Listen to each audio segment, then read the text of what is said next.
iPhone 7. What's up guys, Everything Apple Pro here, and I have the new iPhone 7 in hand. As we all know, Apple did make it water resistant. So what does that mean? It's got an IP67 rating. Basically, you can sink it down to 1 meter, leave it there for 30 minutes, and be able to pick it up and it'll be just fine.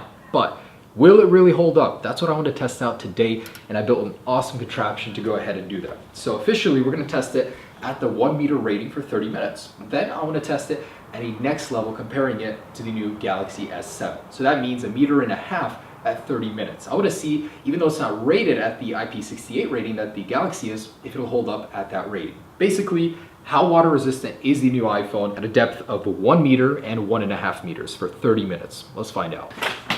Okay, so what we're gonna do is we're gonna sink these in very carefully to try and get them sitting on the bottom, so we can go ahead and see through this vase. I've actually never done something like this. Usually we just throw it in the water and see what happens. This time around I actually want to measure it and at different depths. So some of you guys might be asking, won't the water pressure not be the same as it would be in a pool? Well, I actually consulted with a really smart friend, smarter than me, and he told me it's not about the surface area of the water, it's actually just about the height and depth. So this will still have the same water pressure down here as it would in a 5-foot pool. But this is only filled to about 3 feet and 3 inches, the rating of the iPhone 7. So let's go ahead and test that first. And we're gonna sink this in alongside with the Galaxy S7. All right. Not long enough. That's what she said.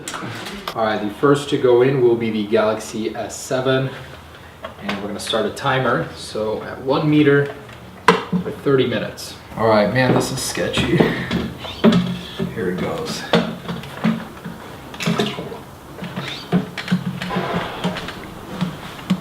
All right, and in goes the iPhone. All right, oh, this is gonna be hard. All right, so we're actually approaching 9 minutes right now. It's been sitting in there and doing just fine. Took me a while to get them to stand next to each other, but as far as I can tell, I mean, there's really nothing going on. The display isn't even moving around, and this is water taken straight from the tap from outside. So just regular water, 1 meter. iPhone seems to be surviving just fine, and I'm not seeing anything to indicate that any water got inside whatsoever. So I'm liking what I'm seeing, but we're gonna let it sit for an additional 20 minutes to see if Apple's claims are true. And what's cool is you can actually see that the carrier signal is still available underwater. Even Wi-Fi, I'm getting a pretty good range here. So pretty dang good, not bad. Galaxy, of course, this is its natural environment as far as I can tell. It's not even at its limits yet. This is easy for it. I mean, it's just passing by with flying colors. So let's keep going. As we're approaching 10 minutes, it seems just fine. And that's actually amazing. I mean, I was waiting forever for an iPhone to become water resistant, waterproof. Although this isn't waterproof, it's a good step towards that. And I won't have to worry about taking it into the shower, stuff like that. You can even rinse it off if it gets dirty. That's absolutely awesome. So I'm loving it, and I can't wait to see the possibilities of what you can do with your iPhone that's water resistant. All the Galaxy people should have all the fun. Anyways, let's keep going. So we just got to the 20-minute mark. I had to readjust the Galaxy S7 as Samsung doesn't allow you to do unlimited timer for the display. Anyways, the iPhone is going strong. I see no signs of any water damage. Usually, I can tell when an iPhone is water damaged because the screen will start freaking out, like buttons will start being pressed. But here, we see a completely calm iPhone, and the Galaxy, of course, no concern there. It's made for this. But anyways, looking good. And I'm thinking that this isn't even gonna do anything, so I wanna add some water and see what happens when we add 1.5 meters of water pressure to this tube. So I'm gonna go for about 4 more minutes to 25, and then we're gonna add more water, see what happens. All right, lads, so nothing is happening to the iPhone. It's literally persevering. This is what it's meant for, so it wouldn't have gotten this rating if it didn't work at that rating. So we're gonna go ahead and add more water, more pressure, get it to a little over 5 feet.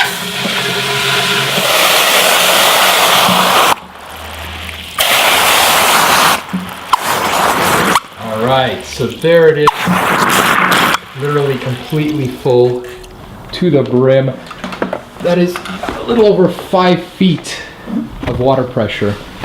And now we're gonna go ahead and see if the iPhone will still fare good. So we're gonna leave it here for a good amount of time. If this doesn't do anything, We're gonna go and take a swim, get some movement, just to see with movement what happens. All right, so we're approaching 35 minutes in the water. So this is already 5 minutes over Apple's rating, and it was about 10 minutes in water deeper than what it was rated for. So 1.5 meters of water. The Galaxy screen turned off, timeout, whatever. But I'm gonna go ahead and pull them out and see if there's any physical damage to the iPhone after being kept in the water for so long. And after this, we're gonna go to the river and do some movement, some shock in the water, see if that makes a difference. Okay, you got it. Alright, so got the iPhone. There it is. I'm gonna pull the Galaxy out.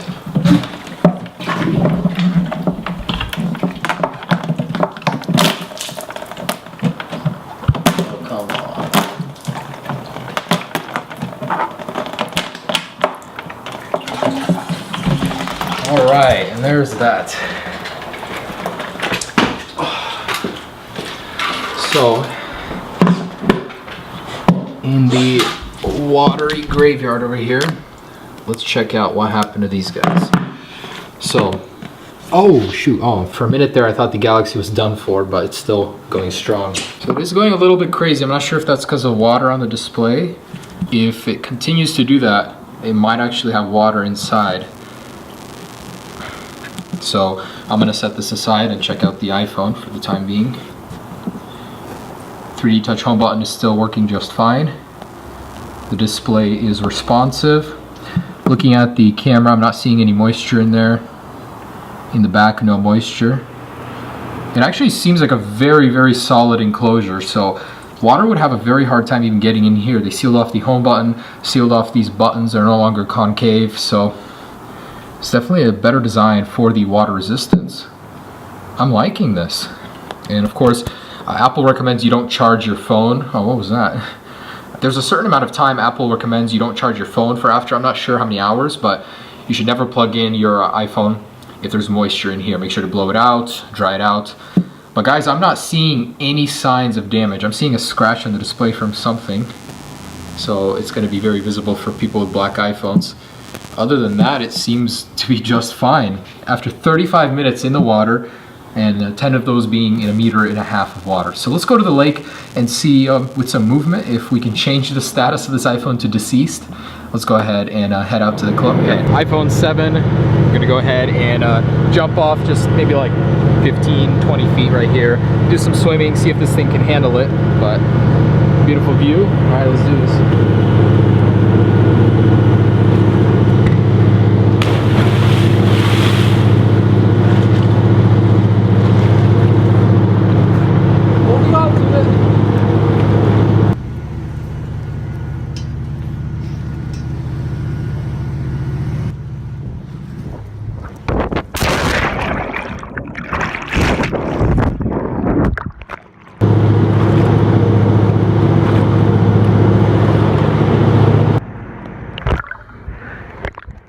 That's pretty cool, actually. Look at that view. Woo!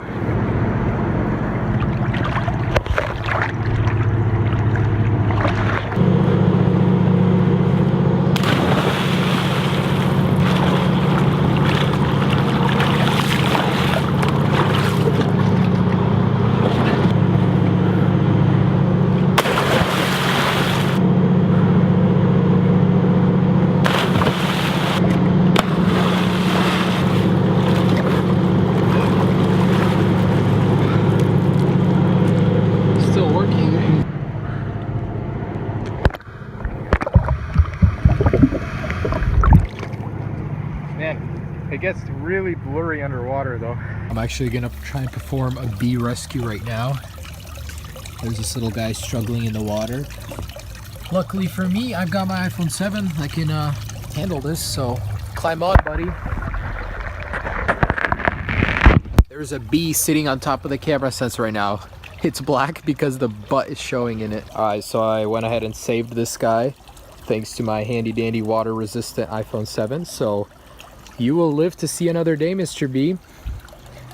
you can actually go join your hive over here. Alright, so guys, there it is. That's the iPhone 7 and what it can do in the water. So I'm sorry about the audio in this video. It's all over the place. My mic actually died on me during filming, but I just want to say the iPhone 7 is much more capable than you guys think in the water. I'm actually very surprised. Apple seems to have underrated it. Not only did it survive for 35 minutes in the water, 10 of which being more than it was rated for, it also survived many jolts and jumps into the water in the Colombian River of all rivers with all the Hanford radiation and all. So I just gotta say the iPhone 7 is incredible. Still use it with a case, but I've been using this thing pretty much all day in the water already, and it shows no signs of damage. That is amazing. Thanks so much for watching, guys. Be sure to check out the other videos, and have a great day.